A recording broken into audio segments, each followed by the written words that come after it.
Hello everyone, welcome to our channel. ಇವತ್ತಿನ ವಿಡಿಯೋದೊಳಗೆ ಕಡಿಮೆ ಸಾಮಗ್ರಿ ಬಳಸಿ ಭಾಳ ರುಚಿಯಾಗಿರುವಂಥ ಒಂದು ಸ್ವೀಟ್ ರೆಸಿಪಿ ಮಾಡಿ ತೋರಿಸತ್ತೀವಿ. ಬರೀ ಹಾಗಾದ್ರೆ ಇದನ್ನು ಯಾವ ರೀತಿಯಾಗಿ ಮಾಡೋದಂತ ನೋಡೋಣ. ಅದಕ್ಕಿಂತ ಮೊದಲು ನೀವು ನಮ್ಮ ಚಾನಲನ್ನು ಸಬ್ಸ್ಕ್ರೈಬ್ ಮಾಡ್ಕೊಂಡಿಲ್ಲ ಅಂತಂದ್ರೆ ದಯವಿಟ್ಟು ಹೋಗಿ ಸಬ್ಸ್ಕ್ರೈಬ್ ಮಾಡ್ಕೋರಿ. ಈ ಸ್ವೀಟ್ ಮಾಡೋಕ್ಕೆ ಮೊದಲಿಗೆ 3 ದಾಳಿಂಬೆನ ಸಿಪ್ಪೆ ಬಿಡಿಸಿ ಕಾಳನ್ನ ಸುಲಿದಿಟ್ಕೊಂಡೇವಿ. ಈಗ ಇವನ್ನ ಗ್ರೈಂಡ್ ಮಾಡಿ ರಸ ತೆಗೆದು ಇಟ್ಕೋಬೇಕು. ಒಂದು ಮಿಕ್ಸರ್ ಜಾರ್ದೊಳಗೆ ನಾವು ತೊಗೊಂಡಿರುವಂಥ ಎಲ್ಲ ದಾಳಿಂಬೆ ಬೀಜನ ಹಾಕ್ರಿ. ಆಮೇಲೆ ಇದಕ್ಕೆ ಸ್ವಲ್ಪ ನೀರು ಹಾಕಿ ಇದನ್ನು ಗ್ರೈಂಡ್ ಮಾಡ್ಕೊಂಡು ತೊಗೊಂಡು ಬರಬೇಕು. ಮೊದಲಿಗೆ ಇದಕ್ಕೆ ಜಾಸ್ತಿ ನೀರು ಹಾಕಬೇಡ್ರಿ. ನಾವಿಲ್ಲಿ ಸಣ್ಣ ಗ್ಲಾಸ್ನಲ್ಲಿ 1 ಗ್ಲಾಸ್ ಆಗುವಷ್ಟು ನೀರು ಹಾಕಿ ಇದನ್ನು ಜ್ಯೂಸ್ ಮಾಡ್ಕೊಂಡು ತೊಗೊಂಡು ಬಂದೇವಿ. ರೆಡಿ ಮಾಡಿ ಇಟ್ಕೊಂಡಿರುವಂಥ ಜ್ಯೂಸನ್ನ ಈಗ ಸೋಸಿ ತೊಗೋಬೇಕು. ಚಹಾ ಸೋಸೋ ಸಾನ್ಗಿ ಒಳಗೆ ಇಲ್ಲಾಂದ್ರೆ ಬೇರೆ ಯಾವುದಾದ್ರೂ ನಿಮ್ಮ ಕಡೆ ಇರುವಂಥ ಸ್ಟ್ರೈನರ್ನಿಂದ ಇದನ್ನು ಸೋಸಿ ತಗೋರಿ. ಇದನ್ನು ಗ್ರೈಂಡ್ ಮಾಡಬೇಕಾದ್ರೆ ಜಾಸ್ತಿ ನೀರು ಹಾಕಬೇಡ್ರಿ. ಸಾಧ್ಯವಾದಷ್ಟು ಇದಕ್ಕೆ ನೀವು ಕಡಿಮೆನೇ ನೀರು ಹಾಕ್ರಿ.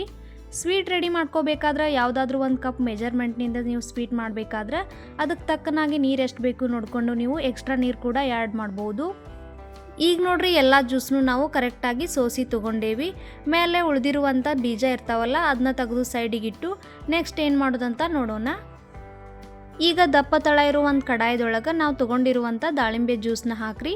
1 ಕಪ್ ಅಳತೆಯಿಂದ ನಾವಿಲ್ಲಿ 3 ಕಪ್ ಆಗುವಷ್ಟು ದಾಳಿಂಬೆ ಜ್ಯೂಸನ್ನ ಹಾಕತ್ತೇವಿ. ಅದೇ ಕಪ್ ಅಳತೆಯಿಂದ 1 ಕಪ್ ಆಗುವಷ್ಟು ಕಾರ್ನ್ ಫ್ಲೋರ್ ಹಾಕ್ರಿ. ನಾವು ಇದನ್ನು ಈಗ ಗ್ಯಾಸ್ ಮೇಲೆ ಇಟ್ಟಿಲ್ಲ, ಕೆಳಗಿಟ್ಟು ಈ ಪ್ರೊಸೀಜರ್ನ ಮಾಡತ್ತೇವಿ. ಈಗ ಇದನ್ನು ಸ್ವಲ್ಪನೂ ಗಂಟಿಲ್ದಂಗೆ ಚೆಂದಾಗ ಮಿಕ್ಸ್ ಮಾಡ್ಕೊಂಡು ತಗೋರಿ. 3 ಕಪ್ ಜ್ಯೂಸ್ಗೆ 1 ಕಪ್ ಆಗುವಷ್ಟು ಕಾರ್ನ್ ಫ್ಲೋರ್ ಕರೆಕ್ಟ್ ಆಗೈತಿ. ಈ ಮೆಜರ್ಮೆಂಟ್ ಒಳಗೆ ನೀವು ಕೂಡ ಒಂದ್ಸಲ ಟ್ರೈ ಮಾಡಿರಿ, ಇದು ಕರೆಕ್ಟಾಗಿ ಬರ್ತೈತಿ, ಸ್ವಲ್ಪನೂ ಕೆಡಂಗಿಲ್ಲ. ನೋಡ್ರಿ, ಈಗ ಇದ್ರಾಗ ಸ್ವಲ್ಪನೂ ಗಂಟಿಲ್ದಂಗೆ ನಿಧಾನಕ್ಕೆ ಈ ರೀತಿ ಒಂದು ಸ್ಪೂನ್ ತೊಗೊಂಡು ಇದನ್ನು ಮಿಕ್ಸ್ ಮಾಡಿಕೊಂಡು ಕಲಿಸ್ಕೊಂಡು ತಗೋರಿ. ಈಗ ಗ್ಯಾಸ್ ಆನ್ ಮಾಡಿ ಇದನ್ನು ಇನ್ನೊಂದು ಸಲ ಮಿಕ್ಸ್ ಮಾಡ್ಕೊಂಡು ತಗೋಬೇಕು. ಈ ಸ್ವೀಟ್ ಮಾಡುವಂಥ ಪ್ರೊಸೀಜರ್ ಮುಗಿಯೋವರೆಗೂ ಇದನ್ನು ಹಿಂಗೆ ಮಿಕ್ಸ್ ಮಾಡ್ಕೊತಾನೆ ಇರಬೇಕು, ಇಲ್ಲಾಂದರೆ ಇದು ಗಂಟಾಗೋ ಚಾನ್ಸಸ್ ಇರ್ತೈತಿ. ಗ್ಯಾಸ್ನ ಕಡಿಮೆ ಉರಿ ಒಳಗಿಟ್ಟನ ಇದನ್ನು ತಿರುಗಿಸ್ಕೊತಾನೆ ಇರಬೇಕು. ಇದನ್ನು ನೀವು ಹೆಂಗೆ ಮಿಕ್ಸ್ ಮಾಡ್ತೀರಿ ನೋಡ್ರಿ, ಇದು ಕ್ರಮೇಣವಾಗಿ ಗಟ್ಟಿ ಹಾಕ್ಕೊತಾನೆ ಬರ್ತೈತಿ. ಗ್ಯಾಸ್ನ ನೀವು ಹೈ ಫ್ಲೇಮ್ ಆಗಲಿ ಮೀಡಿಯಮ್ ಫ್ಲೇಮ್ ಆಗಲಿ ಇಡಬೇಡ್ರಿ, ಕಡಿಮೆ ಉರಿ ಒಳಗಿಟ್ಟನ ಇದನ್ನು ಮಾಡಬೇಕು. ಈ ಸ್ವೀಟ್ ಮಾಡೋಕ್ಕೆ ಸ್ವಲ್ಪ ಜಾಸ್ತಿನ ಟೈಮ್ ಬೇಕು, ಹಾಗಾಗಿ ಇದನ್ನು ನಿಧಾನಕ್ಕೆ ಮಾಡಿ ತಗೋರಿ. ನೋಡ್ರಿ, ನಾವೀಗ ಇದನ್ನು ಹೆಂಗೆ ಮಿಕ್ಸ್ ಮಾಡತ್ತೇವೆ ನೋಡ್ರಿ, ಕ್ರಮೇಣವಾಗಿ ಇದು ಗಟ್ಟಿ ಹಾಕ್ಕೊತ ಬರತೈತಿ. ಈಗ ಇದ್ರೊಳಗೆ ನೀವು ಬೆಲ್ಲ ಸಕ್ಕರೆ ಯಾವುದಾದ್ರೂ ಸೇರಿಸ್ಬೋದು. ನಾವಿಲ್ಲಿ ಕಾರ್ನ್ ಫ್ಲೋರ್ ಮತ್ತು ದಾಳಿಂಬೆ ರಸನ ಯಾವ ಕಪ್ಪಿಂದ ತೊಗೊಂಡಿದ್ದೀವಿ ನೋಡ್ರಿ, ಅದೇ ಕಪ್ ಅಳತೆಯಿಂದ 1 ಕಪ್ ಆಗುವಷ್ಟು ಸಕ್ಕರೆ ಹಾಕತ್ತೀವಿ. ನಿಮ್ಗೆ ಇನ್ನೊಂದು ಸ್ವಲ್ಪ ಸಕ್ಕರೆ ಬೇಕಂದ್ರೆ ಅರ್ಧ ಕಪ್ ಜಾಸ್ತಿ ಹಾಕ್ಬೋದು. ಸಕ್ಕರೆ ಕರಗಕ್ಕೆ ಜಾಸ್ತಿ ಟೈಮ್ ಬೇಕಾಗಂಗಿಲ್ಲ, ಇದು ಭಾಳ ಬೇಗನೆ ಕರಗ್ತೈತಿ. ಈಗ ನೋಡ್ರಿ, ಇದನ್ನು ಇನ್ನೊಂದು ಸಲ ಚಂದಾಗ ಮಿಕ್ಸ್ ಮಾಡ್ಕೊಂಡು ತಗೋರಿ. ಸಕ್ಕರೆ ಬದಲಾಗಿ ನೀವು ಇಲ್ಲಿ ಬೆಲ್ಲ ಕೂಡ ಹಾಕ್ಬೋದು. ಈಗ ನೋಡ್ರಿ, ನಾವು ಹಾಕಿರುವಂಥ ಸಕ್ಕರೆ ಎಲ್ಲ ಕರೆಕ್ಟಾಗಿ ಕರಗಿ ಇದು ಸೆಟ್ ಆಗೈತಿ. ಈಗ ಇದ್ರೊಳಗೆ ಸ್ವಲ್ಪ ತುಪ್ಪ ಹಾಕಬೇಕು. ನಾವಿಲ್ಲಿ 2 ಸ್ಪೂನ್ ಆಗುವಷ್ಟು ತುಪ್ಪ ಹಾಕತ್ತೀವಿ. ತುಪ್ಪ ಹಾಕೋದ್ರಿಂದ ಈ ಸ್ವೀಟ್ ರುಚಿ ಇನ್ನೂ ಚಲೋ ಆಗ್ತೈತಿ ಮತ್ತು ಇದು ತಳ ಹಿಡಿಯಂಗಿಲ್ಲ.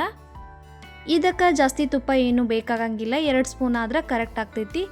ಇದ್ರಾಗ ನಾವು ಹಾಕಿರುವಂಥ ತುಪ್ಪ ಈ ಸ್ವೀಟ್ ಒಳಗೆ ಕರೆಕ್ಟಾಗಿ ಮಿಕ್ಸ್ ಆಗಿ ಅದು ಸೆಟ್ ಆಗಬೇಕು ನೋಡ್ರಿ. ಅಲ್ಲಿವರೆಗೂ ಇದನ್ನು 5 ನಿಮಿಷದವರೆಗೂ ಇದೇ ರೀತಿ ಮಿಕ್ಸ್ ಮಾಡ್ಕೊತಾನೆ ಇರಬೇಕು. ಈಗ ನೋಡ್ರಿ, ಇದ್ರಾಗಿನ ತುಪ್ಪ ಎಲ್ಲ ಕರಗಿ ಇದು ಸ್ವಲ್ಪ ಬೆಂದಾದ್ಮೇಲೆ ಇದಕ್ಕೆ ಫ್ಲೇವರ್ಗಾಗಿ 1 ಸ್ಪೂನ್ ಆಗುವಷ್ಟು ಏಲಕ್ಕಿ ಮತ್ತು ಒಣ ಶುಂಠಿ ಪೌಡರ್ ಹಾಕತ್ತೀವಿ. ನೀವು ಬೇಕಂದ್ರೆ ಏಲಕ್ಕಿ ಪೌಡರ್ ಅಷ್ಟನ್ನು ಹಾಕ್ಬೋದು. ಸ್ವೀಟ್ಗೆ ಕರೆಕ್ಟಾಗಿ ಏಲಕ್ಕಿ ಮತ್ತು ಒಣ ಶುಂಠಿ ಪೌಡರ್ ಹತ್ತುವಂಗೆ ಇದನ್ನು ಮಿಕ್ಸ್ ಮಾಡಿಕೊಂಡು ಆಮೇಲೆ ಇದ್ರೊಳಗೆ ನಿಮ್ಗೆ ಇಷ್ಟ ಇರುವಂಥ ಡ್ರೈ ಫ್ರೂಟ್ಸ್ನ ಹಾಕ್ಬೋದು.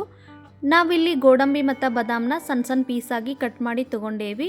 ಸ್ವಲ್ಪ ಒಣ ದ್ರಾಕ್ಷಿ ಮತ್ತು ಬಿಳಿ ಎಳ್ಳು ಹಾಕೇವಿ. ಡ್ರೈ ಫ್ರೂಟ್ಸ್ ಹಾಕಿ ಇದನ್ನು ಮಿಕ್ಸ್ ಮಾಡ್ಕೊಂಡ್ರೆ ಆಯ್ತು ನೋಡ್ರಿ. ಈಗ ಗ್ಯಾಸ್ ಆಫ್ ಮಾಡಿ ಇದನ್ನು ಕೆಳಗಿಳಿಸಿ ಒಂದು ಪ್ಲೇಟ್ ಒಳಗೆ ಇದನ್ನು ಸೆಟ್ ಆಗಕ್ಕೆ ಬಿಡಬೇಕು. ನಾವಿಲ್ಲಿ ಮೊದಲಿಗೆ ಒಂದು ಪ್ಲೇಟ್ ಒಳಗೆ ತುಪ್ಪ ಸವರಿ ರೆಡಿ ಮಾಡಿ ಇಟ್ಕೊಂಡೇವಿ. ಈಗ ನೋಡ್ರಿ, ನಾವು ರೆಡಿ ಮಾಡಿ ಇಟ್ಕೊಂಡಿರುವಂಥ ಸ್ವೀಟ್ನ ಬಿಸಿ ಇರುವಾಗನ ಈ ಪ್ಲೇಟ್ ಒಳಗೆ ಹಾಕಬೇಕು. ಪ್ಲೇಟ್ ಒಳಗೆ ಕರೆಕ್ಟಾಗಿ ಇದು ಸೆಟ್ ಆಗುವಂಗೆ ಸ್ಪೂನ್ನಿಂದ ಇದನ್ನು ಸ್ಪ್ರೆಡ್ ಮಾಡಿ ತಗೋರಿ. ಸ್ಪೂನ್ನಿಂದ ಇದು ಕರೆಕ್ಟ್ ಆಗಲಿಲ್ಲ ಅಂದ್ರೆ ಒಂದು ಬೌಲ್ಗೆ ತುಪ್ಪ ಸವರಿ ಇದನ್ನು ಸೆಟ್ ಮಾಡ್ಕೊಂಡು ತಗೋರಿ. ಈ ಸ್ವೀಟ್ಗೆ ಎಕ್ಸ್ಟ್ರಾ ಯಾವುದೇ ರೀತಿ ಫುಡ್ ಕಲರ್ನ ನಾವು ಆ್ಯಡ್ ಮಾಡಿಲ್ಲ. ನಿಮ್ಗೆ ಇಷ್ಟ ಇದ್ರೆ ನೀವು ರೆಡ್ ಕಲರ್ ಹಾಕ್ಬೋದು.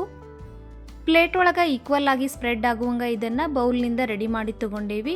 ಈಗ ನೋಡ್ರಿ, ಇದು ಕಂಪ್ಲೀಟಾಗಿ ಸೆಟ್ ಆಗಬೇಕಂದ್ರೆ ಇದಕ್ಕೆ 1 ಅವರ್ ಬೇಕು. 1 ಅವರ್ ಆದಮೇಲೆ ಇದು ಕಂಪ್ಲೀಟ್ ತಣ್ಣಗಾಗಿ ಸೆಟ್ ಆಗೈತಿ. ಈಗ ಇದನ್ನು ನಿಮ್ಗೆ ಹೆಂಗೆ ಬೇಕು ಹಂಗೆ ಡಿಮೋಲ್ಡ್ ಮಾಡಿ ತೊಗೋಬೋದು. ನಾವೀಗ ಇದ್ರ ಮೇಲೆ ಒಂದು ಪ್ಲೇಟ್ ಇಟ್ಟು ಇದನ್ನು ಉಲ್ಟಾ ತಿರುಗಿಸಿ ತೊಗೊಳತ್ತೀವಿ.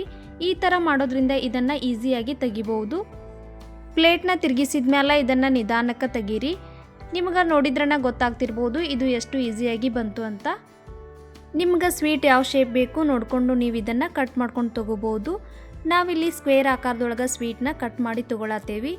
ಈ ಸ್ವೀಟ್ನ ನೀವು ದಾಳಿಂಬೆ ಹಣ್ಣು ಅಷ್ಟೇ ಅಲ್ಲ ಮೋಸಂಬಿ ಹಣ್ಣಿಂದ ಕೂಡ ಮಾಡಿ ಕೊಡ್ಬೋದು. ಮಕ್ಕಳಿಗೆ ಈ ಥರ ಸ್ವೀಟ್ ಮಾಡಿ ಕೊಡೋದ್ರಿಂದ ಇದು ಹೆಲ್ದಿನೂ ಆಗಿರ್ತೈತಿ ಮತ್ತು ಅಷ್ಟು ಟೇಸ್ಟಿನೂ ಆಗಿರ್ತೈತಿ.